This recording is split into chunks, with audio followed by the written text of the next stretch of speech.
The night he found me shaking behind the gym, rain dripping from my hair and fear clinging to my throat, Theo didn't ask what happened. He just handed me his jacket, the one that always smelled faintly like cedar and sun, and said, "I'll help you hide it." I didn't know what it meant to him then. Maybe neither of us did. But from that moment on, our lives became a series of half-truths and late-night whispers, stitched together by a promise that neither of us could keep forever. Theo was the kind of guy who turned heads without trying. Varsity soccer captain, straight A's, easy smile. The kind of person who fit everywhere, while I was the kind who didn't seem to fit anywhere at all. I transferred to Ridgewood High halfway through senior year, already dragging behind me a secret heavy enough to crush whatever chance I had left at a normal life. My father's words still rang in my head. "People won't understand, Caleb. Just keep it quiet." So I did. I kept quiet. I smiled when I had to. I learned how to disappear in a room full of people. Until Theo noticed me. He noticed the way I flinched when someone made a joke that cut too close. He noticed the bruises I didn't explain, the way my voice broke when I said I was fine. And one night, after practice, when the world had gone gray and the floodlights turned the field into a stage, he came up to me and said softly, "Whatever you're hiding, you don't have to face it alone." That's how it began. Not with a confession, but with a promise. We started meeting after school, in the back corner of the library where no one ever went. Theo would joke about dumb things, teachers, assignments, the football coach's obsession with protein shakes. And I'd laugh even when I didn't feel like laughing. He had that kind of power. Some nights we'd walk home together, cutting through the woods behind the lake. The silence between us was different. Not empty, but full. He didn't push. He just waited. Took me 3 weeks to finally tell him. We were sitting on the dock, shoes off, toes brushing the water. The sunset painted the lake in copper and blood. I remember how my chest felt too small for the words. "I like guys," I said. The world stopped for a heartbeat. Then Theo exhaled, slow, steady. "Okay," he said like it was nothing, like I hadn't just handed him the sharpest part of me. I remember my hands shaking. "You're not weirded out." He laughed softly. "Caleb, I'm the guy who spent the last 3 weeks following you around like a lost puppy. You think that's straight behavior?" I looked up then, and he was smiling. Not teasing, not pitying. Just seeing me, really seeing me. That night, something changed. The air between us shifted, electric. When his hand brushed mine, I didn't pull away. Neither did he. The weeks that followed felt like stolen time. We learned each other's rhythms, how Theo hummed under his breath when he was nervous, how I'd trace patterns on his wrist when I was thinking too much. Every moment was a secret stitched into the fabric of our ordinary lives. We couldn't tell anyone. Not in Ridgewood, not with people who still whispered the word different like it was something contagious. So we became experts at pretending. To everyone else, we were just friends. To each other, we were everything. But secrets have a way of rotting from the inside. Started small. Theo would disappear after school, saying he had stuff to take care of. His messages became shorter, delayed. When I asked if he was okay, he'd flash that same perfect smile and say, "Of course." I wanted to believe him. God, I needed to believe him. Until the night I followed him. It was raining again, like it always seemed to when something important happened in our story. I trailed behind him, keeping to the shadows, my heart pounding so loud I thought it might give me away. He turned down a street I didn't recognize, into an old part of town where the houses leaned too close together. Then I saw him slip into a narrow alley and knock on a rusted door. What I saw next felt like watching the ground vanish beneath me. Theo wasn't alone. A man, older, rougher, greeted him with a hug that lingered too long to be innocent. They spoke in low voices, too quiet for me to catch, but the look in Theo's eyes told me everything. It was the same look he used to give me when no one else was watching. I didn't confront him that night. Couldn't. I went home, sat on the edge of my bed, and tried to breathe through the ache tearing me apart. The one person I trusted, the one who had promised to help me hide, was hiding something of his own. The next day, he showed up at school like nothing had happened. Same easy grin, same casual touch on my shoulder. I wanted to scream. Instead, I just said, "We need to talk." He froze. "About what?" "You tell me." For a moment, I saw it. The crack in his armor, the fear flickering behind his eyes. Then he looked away. "Not here." We met that night by the lake again, the water black under a bruised sky. I stood there, fists in my pockets, waiting for him to start. "I saw you," I said finally. My voice sounded foreign, even to me. He went still. "Caleb, don't lie to me, please." The silence between us stretched thin as glass. Then he said it. The words I didn't expect. The words that broke and mended me all at once. "He's my brother." I blinked. "What?" "My half-brother," Theo said, voice shaking. "I didn't tell you because he's the reason I moved here. My mom wanted me away from him. He's not good for me." He turned away, shoulders trembling. "He found me again a few weeks ago. Said he needed money. Said if I didn't help, he'd tell everyone about us." My heart stopped. "He knows." Theo nodded. "He saw us that night after the game. I've been trying to keep him quiet. I didn't want to drag you into it." The truth hit harder than any lie could. All the distance, the secrecy, it wasn't betrayal. It was protection. I stepped forward, reaching for his hand. He flinched, but I didn't let go. "You should have told me," I whispered. "I was scared." "So was I," I said. "But we said we'd face it together." He looked at me, then really looked, and the fear in his eyes melted into something raw, something real. He took a shaky breath. "I don't know how to fix this, Caleb." "We start by not running," I said. "Not anymore." He laughed softly, the sound breaking halfway. "You're stronger than you think." "Maybe," I said, "but only because you found me first."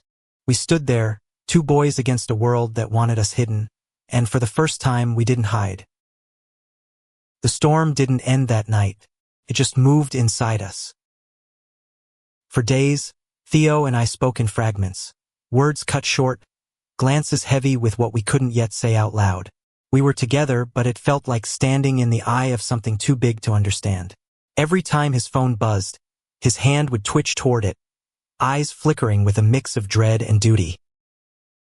I wanted to believe his brother would disappear. I wanted to believe that our little world, the one we built out of secrets and starlight, could stay untouched. But deep down, I knew it wouldn't last. The first crack came a week later. I was leaving the diner where I worked part-time when I saw him. A man leaning against a beat-up car, cigarette glowing between his fingers. Older than Theo by maybe 6 years, the resemblance impossible to miss. Same sharp jaw, same restless energy. His eyes found me cold and curious. "You're Caleb, right?" he said. My blood turned to ice. "Do I know you?" He smiled, that kind of smile people wear when they already own the ending. "Not yet, but I know you. I know enough." I took a step back. "Whatever you want. Leave Theo out of it." "Oh, I think you've got that backward, kid," he said, flicking ash onto the pavement. "See, Theo owes me. And if he doesn't pay up, maybe I let a few people in this fine little town know what you two have been up to behind the bleachers." He said it casually, like gossip, like he wasn't holding our lives between his teeth. I didn't answer. I just turned and walked away. Fast. My heart hammering so hard it hurt to breathe. That night I couldn't sleep. I kept replaying the look in his eyes, that cruel confidence. He wasn't bluffing.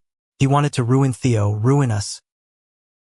When I saw Theo the next morning, he looked worse than I'd ever seen him. Dark circles under his eyes, hands trembling slightly. I didn't have to ask to know he'd seen his brother again. "He came to me," I said quietly. Theo's head snapped up. "What?" "He found me outside the diner. Said he'll tell everyone if you don't give him what he wants." Theo swore under his breath, pacing. I told him to stay away from you. Damn it. What does he want? Money, Theo said. And control. That's what he's always wanted. He looked at me, desperate. You don't get it. When we were kids, he used to. He stopped, voice cracking. He's not just dangerous, Caleb. He's cruel. I stepped closer. Then we tell someone. Your mom. The police. No, the word came sharp, panicked. You don't understand. If he talks, it's not just us he'll hurt. He'll go after my mom, too. She's barely keeping it together as it is. So what? You're just going to keep paying him? Theo looked away.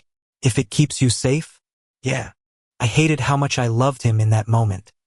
How his fear only made me want to hold him tighter. But love without honesty is just another cage, and I was done living in cages. We'll find another way, I said. Theo's eyes softened. You always think there's another way. There has to be. 2 days later, everything fell apart. It was a Thursday. The air was thick, heavy, the kind of day that felt like it was holding its breath. I was halfway through class when my phone buzzed. A message from an unknown number. Check your email. My stomach dropped. I opened my inbox. And there it was, a photo. Me and Theo by the lake, just before sunset, his hand on my cheek. My eyes closed, his lips inches away. It was beautiful, and it was a death sentence. Attached below the image was a message. You should have told the truth sooner. Now everyone will know. I don't remember standing up. I just remember the sound of my chair scraping the floor, the teacher calling my name, the world spinning around me. By the time I reached the hallway, my phone was already lighting up with notifications. Texts, missed calls, group chats exploding with disbelief. Someone had posted the photo, everywhere. By lunch, the whispers had turned into stares. By last period, the stares had turned into silence. When I finally found Theo behind the gym, his face was pale, his jaw tight. I'm so sorry, he said. It was him, wasn't it? I asked. Theo nodded, eyes shining with rage and shame. He said if I didn't pay, he'd do it. I thought I had more time. I didn't know what to say. The ground felt unsteady beneath me. My secret, our secret, was no longer ours. Theo reached for me, but I stepped back. What now? I'll fix it. How? I don't know yet, but I will. He left before I could stop him. I watched him disappear into the rain, the same way he'd appeared in my life months ago.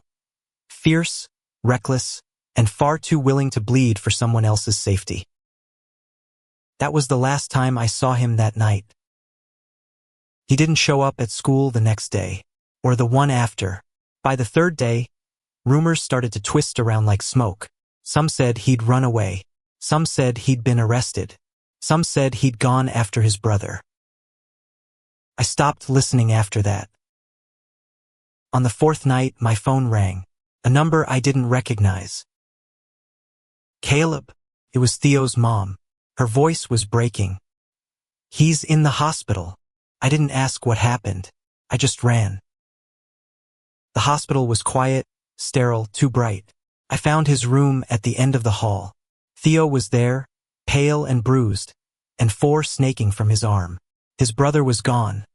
I didn't need anyone to tell me that part. He looked up when I entered, and even though he was broken, he still tried to smile. Guess I didn't fix it very well. Huh? I sat down beside him, gripping his hand. You don't have to fix anything. You just have to come back. He swallowed hard. He tried to take more money. I told him no. Things got bad. Did the police? They're handling it, he said. He won't hurt anyone again. I wanted to ask what that meant, but the look in his eyes stopped me. Some truths don't need to be spoken aloud.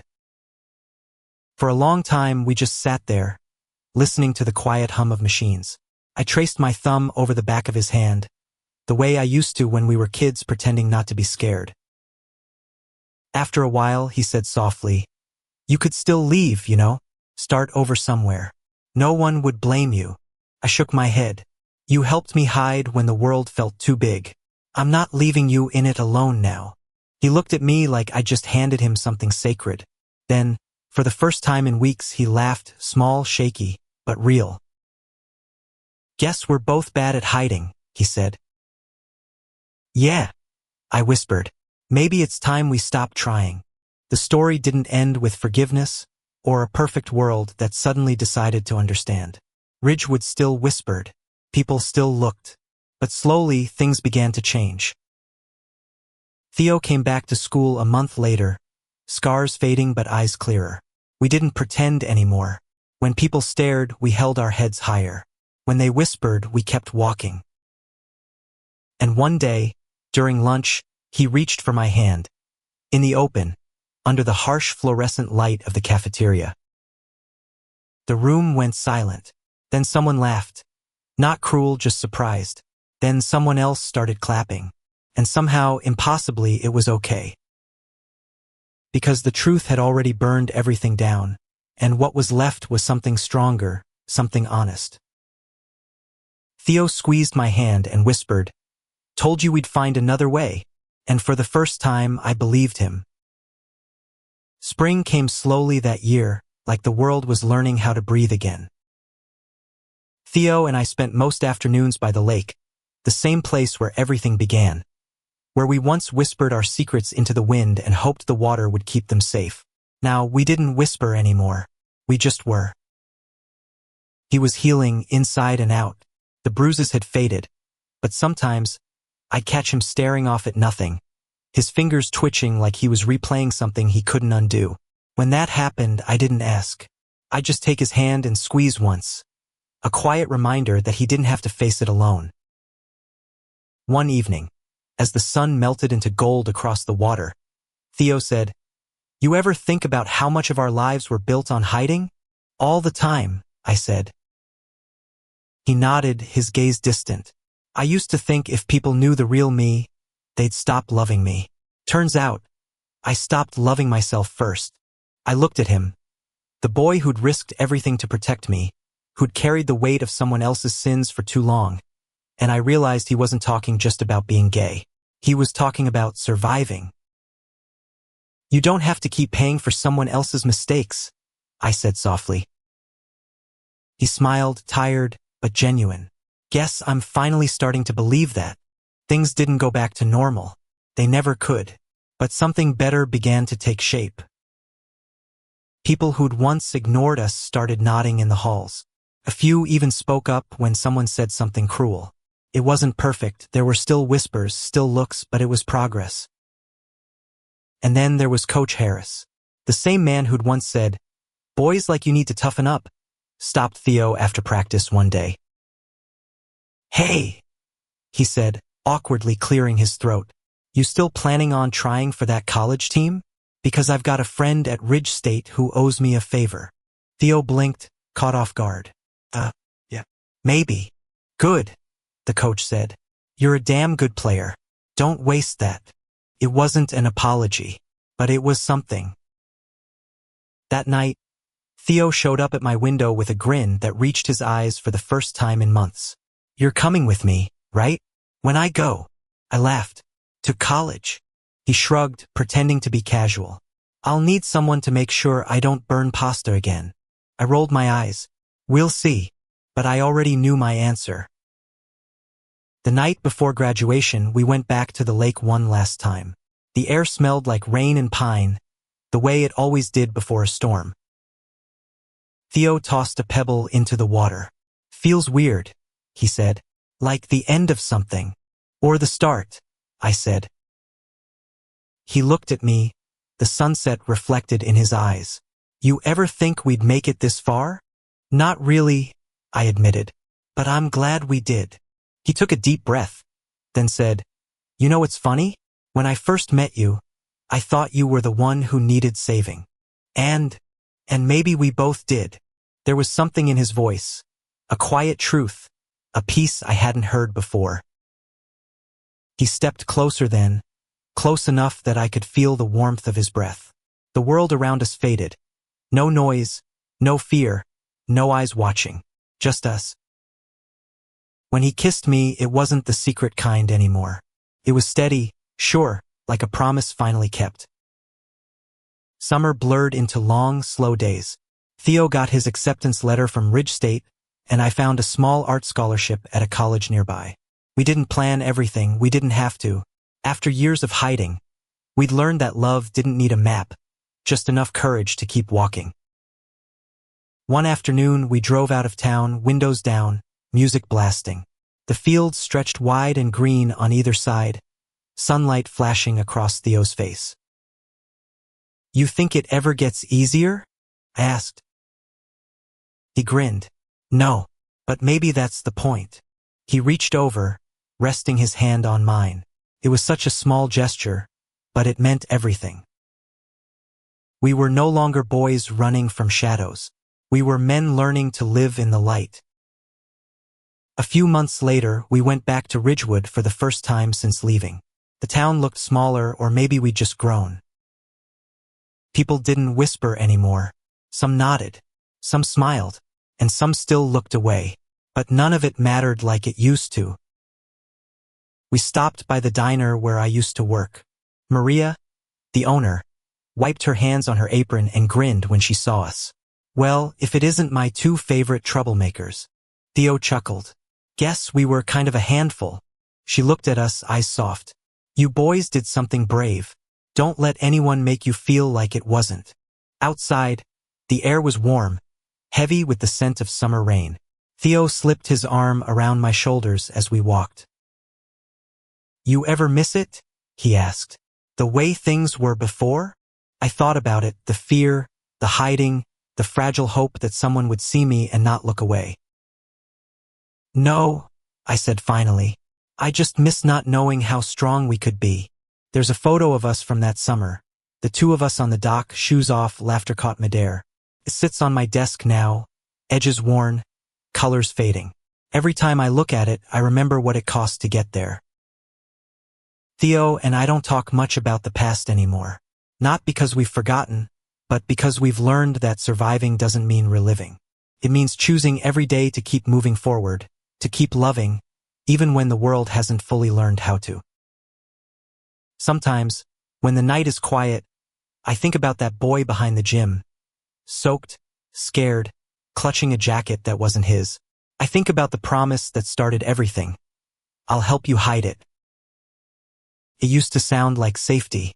Now it sounds like a lie we both outgrew. Because love, real love, doesn't ask you to hide. It asks you to stand in the open, trembling and brave, and say, "Here I am." And if you're lucky, someone like Theo will stand beside you and say, "Me too." Years later, when people ask how we met, we never tell them the whole story. Not the fear, not the rain, not the secrets we buried in the dark. We just say, "At the lake," and smile. Because that's where everything changed. That's where hiding ended and living began.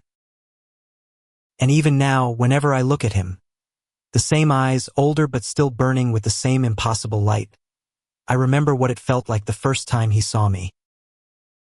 Like the truth wasn't something to run from. Like it was finally time to be seen.